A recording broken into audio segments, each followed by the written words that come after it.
बिहार में करीब 35,70,000 लोग वोट नहीं डाल पाएंगे क्योंकि इनका वोटर लिस्ट में नाम ही नहीं होगा। जी हाँ, 35 लाख लोग दोस्तों, कोई छोटा मोटा आंकड़ा नहीं है। 35 लाख के साथ 70,000 लोग और जुड़े हुए हैं, यानी तकरीबन 36 लाख लोग वोट ही नहीं डाल पाएंगे। इसके पीछे की जो वजह है वो भी हम आपको विस्तार से बता देते हैं, लेकिन उससे पहले बताएं कि ये आंकड़ा हम कहां से ढूंढ के लाए हैं। दरअसल चुनाव आयोग की तरफ से जानकारी सार्वजनिक की गई है। 25 जून से जो SIR यानी कि फॉर्म भरने का जो प्रोसेस चल रहा है, अगर इसे आसान भाषा में समझें तो वोटर वेरिफिकेशन को लेकर के जो बिहार में BLO दरवाजे दरवाजे तक जा करके फॉर्म भरवा रहे हैं, उन फॉर्म में लगभग 80-85% काम पूरा हो चुका है, यानी कि फॉर्म उतने भरे जा चुके हैं। इसके बाद चुनाव आयोग की तरफ से एक आंकड़ा पेश किया जाता है और उस आंकड़े में यह बताया गया कि 35,70,000 लोग इस बार मतदान नहीं कर पाएंगे और इसके पीछे 2-3 जो वजह हैं वो बकायदा आंकड़े के साथ पेश की गई हैं। लेकिन चुनाव आयोग के इस आंकड़े पर खेल हुआ है। विपक्ष का कहना है कि चुनाव आयोग ने इसमें बहुत बड़ी धांधली की है। पहले हम आपको शुरू से जो आंकड़े सामने आए हैं वो बताते हैं। देखिए दोस्तों, बिहार में जो कुल आबादी है वो तकरीबन 8 करोड़ के आसपास है। आंकड़ों की माने तो 7 करोड़ 90 लाख मतदाता बिहार में हैं। अब इसके बाद 6 करोड़ 60 लाख 67,208 फॉर्म अभी तक जमा हो चुके हैं, यानी कि अगर हम इसे परसेंटेज वाइज देखें तो 88% लोगों के फॉर्म भरे जा चुके हैं। अभी 12% लोग बाकी हैं। बहुत छोटा आंकड़ा है। ये जो प्रक्रिया है वो 25 जून से चल रही है और 25 जुलाई को खत्म हो जानी है, यानी पूरी हो जानी है। अब दोस्तों, जिस तरीके से चुनाव आयोग की तरफ से जो आंकड़ा दिया गया कि 35,70,000 लोगों के नाम कटने तय हैं, इसमें जो चुनाव आयोग बताता है तो चुनाव आयोग की वेबसाइट पर अवेलेबल जानकारी के मुताबिक 5 करोड़ 74 लाख से ज्यादा फॉर्म अभी तक अपलोड किए जा चुके हैं चुनाव आयोग की वेबसाइट पर वोटर वेरिफिकेशन के लिए। इसमें से 1.59% मतदाता मृत पाए गए हैं, यानी कि जिनकी मृत्यु हो चुकी है। 2.2% जो मतदाता हैं उन्होंने अपना निवास स्थान बदल लिया है, यानी कि हो सकता है कि वो बिहार से बाहर किसी दूसरे राज्य में बस गए हों। अब 0.73% लोग हैं जो कि एक से ज्यादा स्थानों पर पंजीकृत बताए जा रहे हैं, यानी कि उनका वोटर आईडी एक से ज्यादा स्थान का हो सकता है। उनके वोटर आईडी के पंजीकृत होने की बात भी सामने आ रही है। तो यानी कि जो मतदाता मृत पाए गए हैं, जिन्होंने अपना निवास स्थान बदला है और जो एक से ज्यादा स्थानों पर रजिस्टर्ड हैं, उनका जो आंकड़ा है, उनके जो परसेंटेज चुनाव आयोग ने शेयर किए हैं उसके मुताबिक यह आंकड़ा 4.52% के आसपास पहुंचता है, यानी कि कुल 35,70,000 के आसपास ये आंकड़ा पहुंचता है। 35,70,000 दोस्तों, ये कोई छोटी मोटी जनसंख्या नहीं है।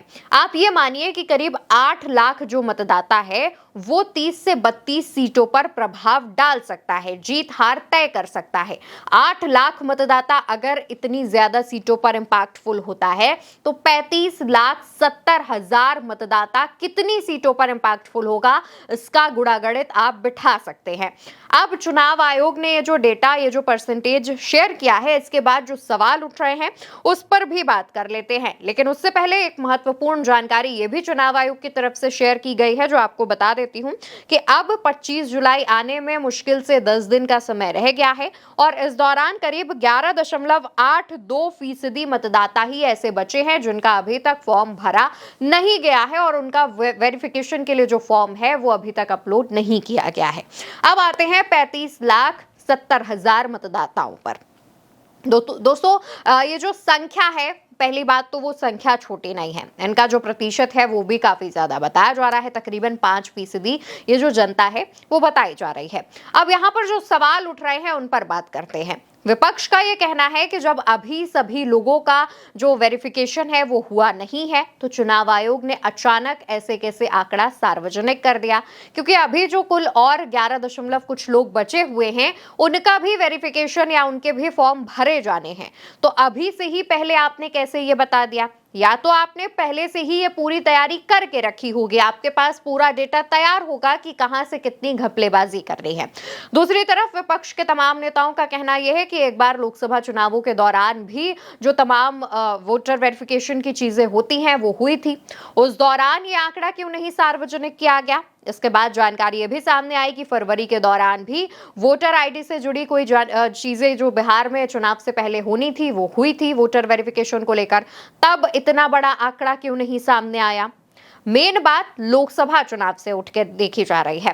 कई लोगों का कहना है कि जो लोग मृत पाए गए हैं उनको हटाकर अगर हम वोटर आईडी वेरिफिकेशन पर बात करें, जितने लोग मृत हैं अगर उनका परसेंटेज हटा दे, तो जिन्होंने अपना निवास स्थान बदला है और जो एक से ज्यादा जगहों पर रजिस्टर्ड है उनका ये आंकड़ा उस दौरान क्यों नहीं सामने आया। या फिर जब उन्होंने अपना निवास स्थान बदला और उन्होंने खुद को अगर कहीं और रजिस्टर कराया तो वो क्यों नहीं सामने आया। जो लोग एक से ज्यादा जगहों पर रजिस्टर्ड है उनकी जानकारी चुनाव आयोग के पास क्या अब तक नहीं पहुंची थी।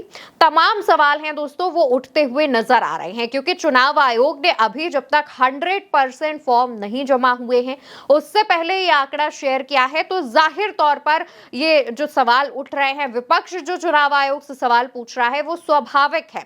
अब दोस्तों यहां पर चुनाव आयोग की तरफ से कोई भी जानकारी जो है वो विपक्ष के नेताओं के साथ साझा नहीं की गई है।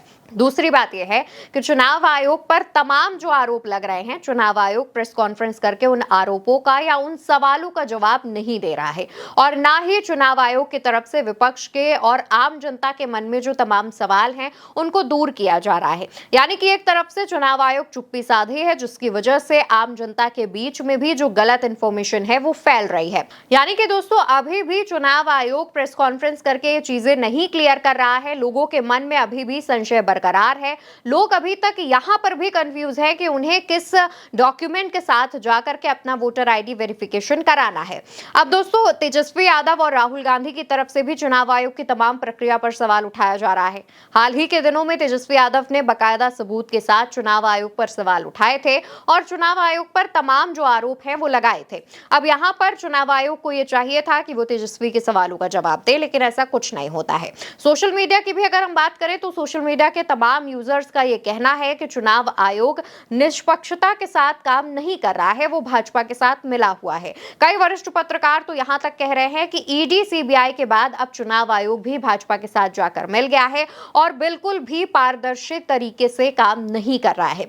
यानी कि एक के बाद एक चुनाव आयोग पर ना सिर्फ सवाल उठ रहे हैं, बल्कि चुनाव आयोग की तरफ से अब ये जो आंकड़ा पेश किया गया है, जहां 35,70,000 वोटर्स अब वोट नहीं दे पाएंगे, कारण चाहे जो भी बताया गया हो, इस पर भी सवाल उठने लगे हैं। और अब विपक्ष इस पर प्रूफ मांग रहा है और बकायदा डेटा के साथ मांग रहा है कि हमें दिखाइए ये 35,70,000 नाम जो आप बता रहे हैं उनका डेटा हमारे साथ शेयर कीजिए, ताकि हम ये कंफर्म कर पाएं कि आपकी जो बात है वो सच साबित है। क्योंकि दोस्तों चुनाव आयोग पर लगातार जो शक है लोगों का वो बढ़ता जा रहा है। अब विपक्ष की तरफ से ये मांग की गई है, देखना होगा कि आने वाले समय में चुनाव आयोग की तरफ से इस मांग को माना जाता है या नहीं।